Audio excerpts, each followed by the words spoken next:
this steak, you pat it dry first. Don't let the juicy steak juice fuck up your later cook. You want to get all the moisture off your steak. Well, it doesn't have to be perfect or anything, you know, just that. Just get the excess off, and then take a good grip of good salt. This is kosher salt. Hang it up above, you know, so it gets good coverage. And this is the kind of coverage you're looking for on a steak. So we're gonna let this sit on this rack in the fridge for at least an hour or so. You could do this overnight, it'll only get better. And then if you do it for too long, then you start to like dry age the thing. But this is essentially just a short little, barely even a dry brine necessarily. Just salting it, seasoning it up ahead of time, and then also we're gonna do it with black pepper. Don't be shy. See how I'm pressing that in?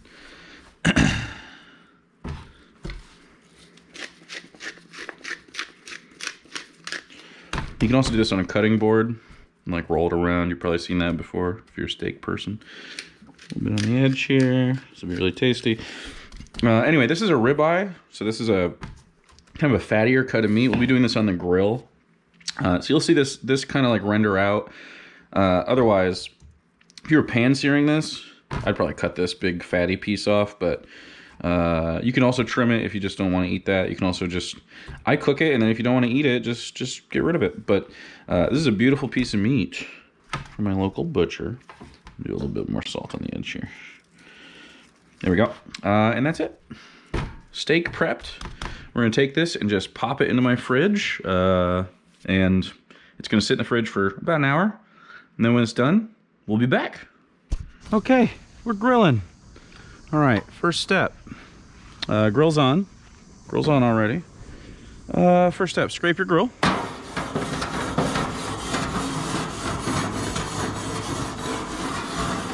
There you go. I have a cast iron, boys.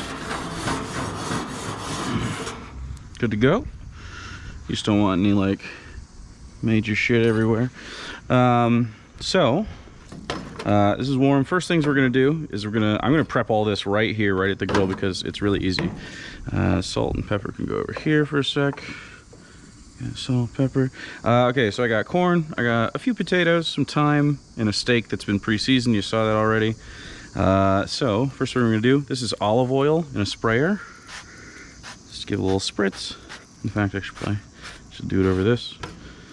I'm also gonna do it in front of the steak, because it needs oil too. So the steak's been sitting for about an hour. I'm gonna take this salt. It's gonna go on the corn, and then the corn goes on the top. That's a hot part in the back there.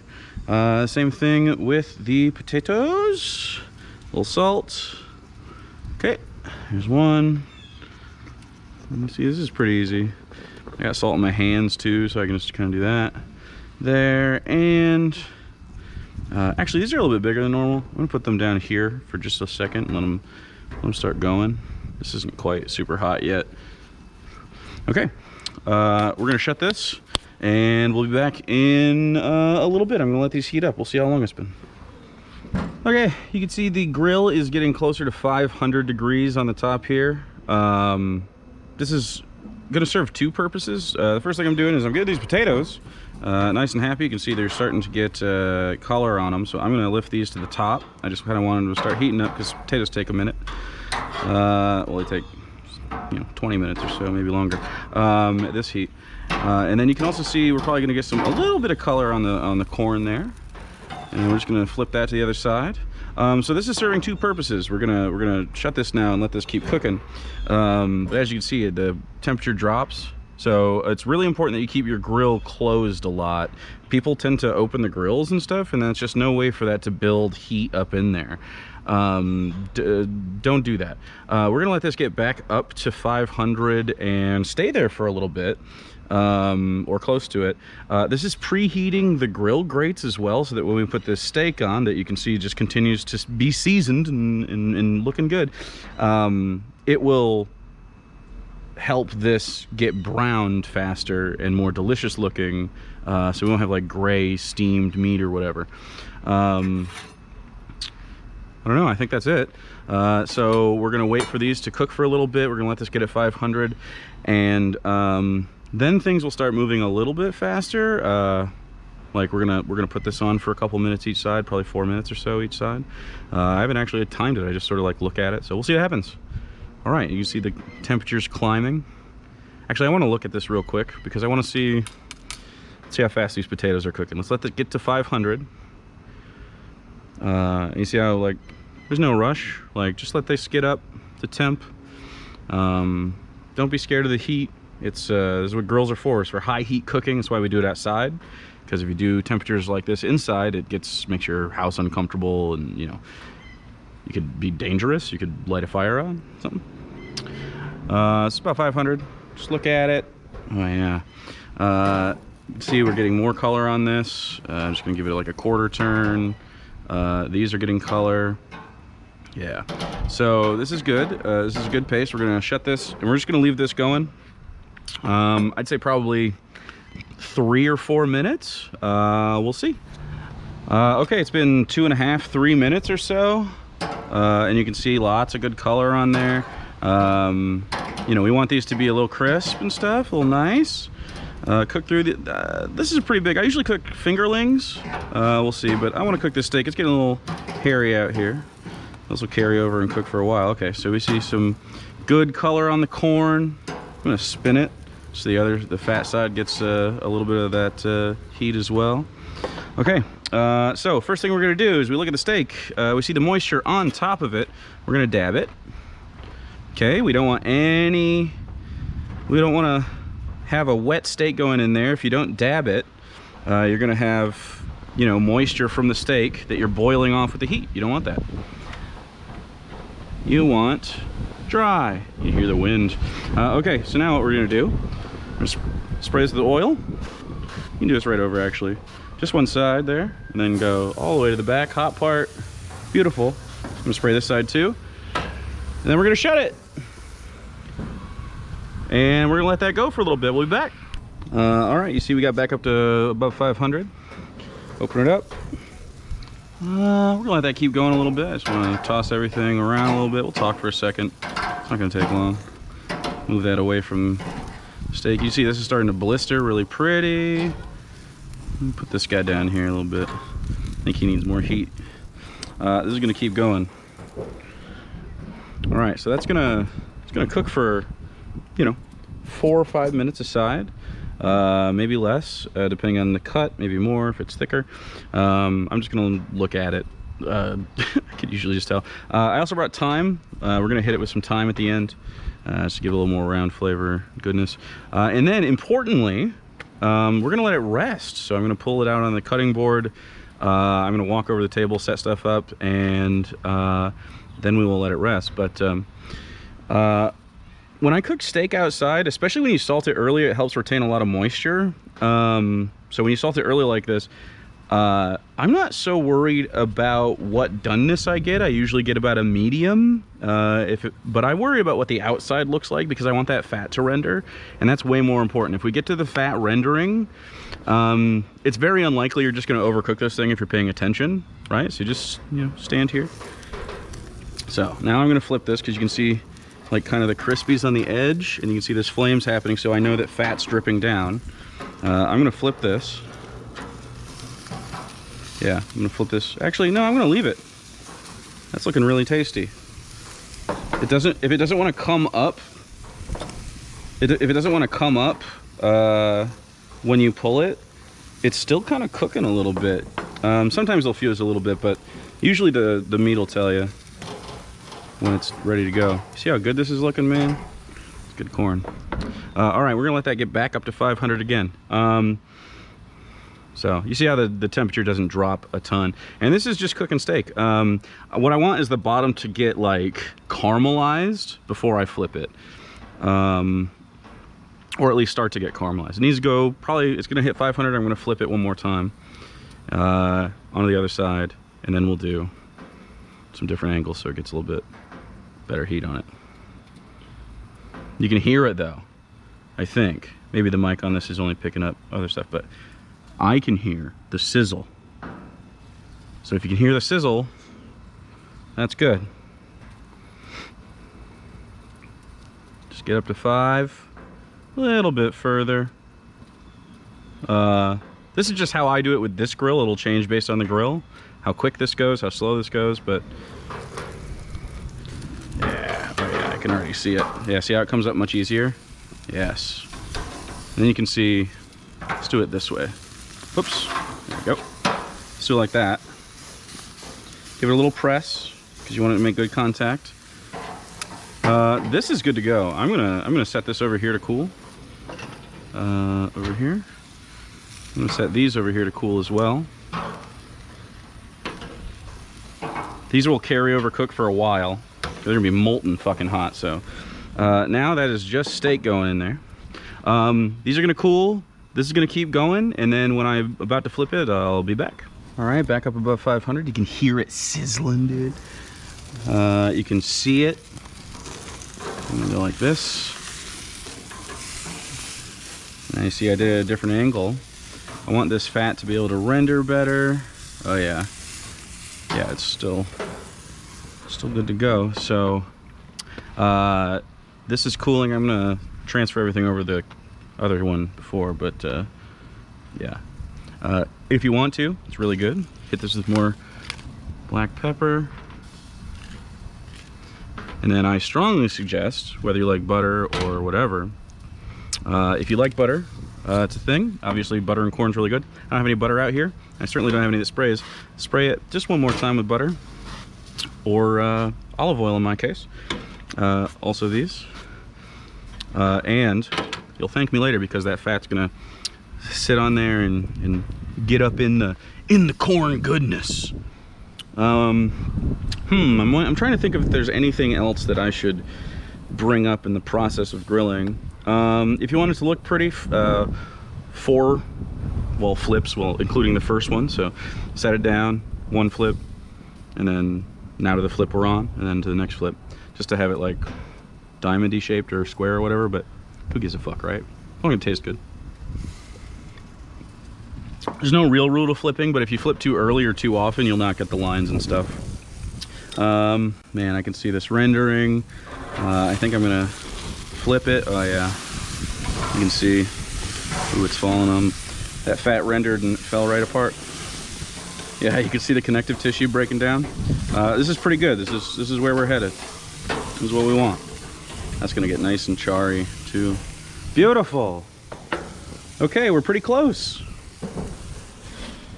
You can also see, actually, some fat sometimes drips off of these and renders, and you see it burning at the bottom. Big Strong recommends to, when you see that, watch your heat gauge, because it adds to the heat, obviously. Or I think it's obvious. This will get up much higher than I want it to if I don't monitor this. If I had more steaks, usually when it renders more fat. Like if I have 3 ribeyes on here, I start a grease fire in the bottom of this fucking thing. So,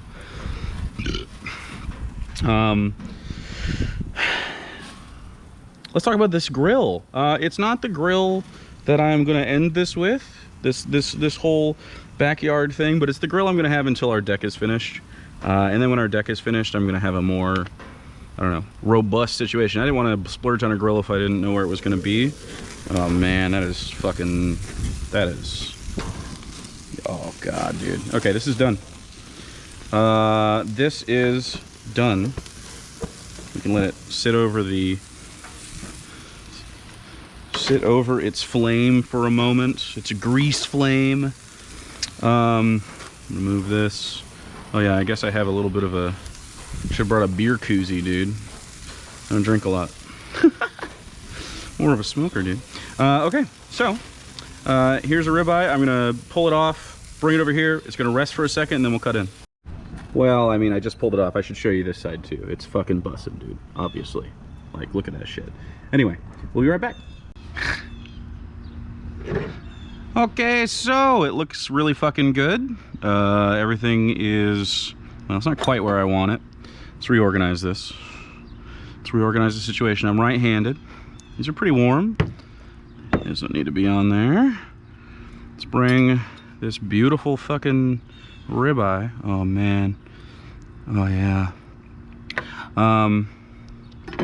It's been resting for just a second. Well, not just a second. 3 minutes or so, 4 minutes. Just gonna do a little time here. Now it's gonna be a little drier than you'd probably, if you do it like right now. But I don't give a fuck.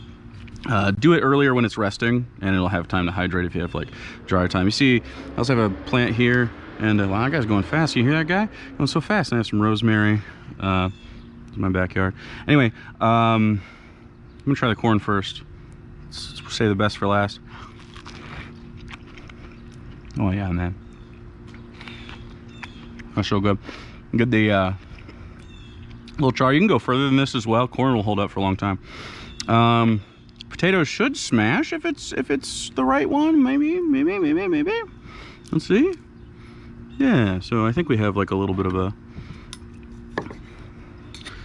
Now here's what I like to do with potatoes. If I do them on the grill or whatever, take them off and just let them sort of sit like this. I don't need a whole fuckload of potatoes right now. Okay. So I mean, I'm gonna take a bite of this little burnt end part. Oh yeah. Fuck yeah.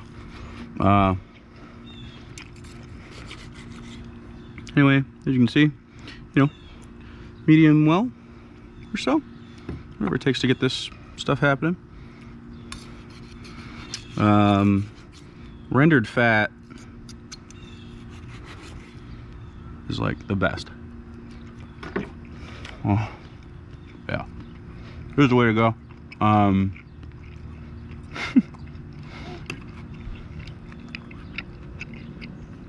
That's so good. So ribeyes are my favorite cut on the grill, really. You could also do things like flank steak, skirt steak. I would marinate those in like a chili. You can see the cook on it. Some people don't like ribeyes because they're so fatty, but that's like what makes them good. You don't have to eat all the fat if you don't want it. Just make good cuts.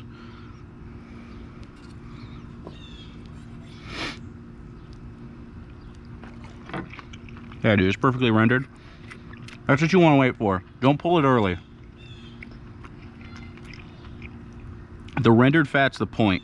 The whole point of this. Oh, yeah. Another way to get it, if you want a steak rarer than this, like if you like a blaze steak, well, first of all, you can get a thicker one than I did. They make ribeyes, big boys. That's a great way to go about it. You can cook those fuckers forever, get real crispy on the outside. It's great. The other way would be to have like maybe a charcoal grill and have it be like fucking 650 or so, 600. So just really, really hot. Otherwise, I mean, like, man, this is just so fucking nice. I like this part a lot, this outside part. Yeah. Anyway, because I seasoned it before, it doesn't need any seasoning now. It's perfectly balanced. If you want to add salt or pepper, you can. I can't imagine why you'd want to add salt. I can see why you'd want to add pepper, though. Let's try it.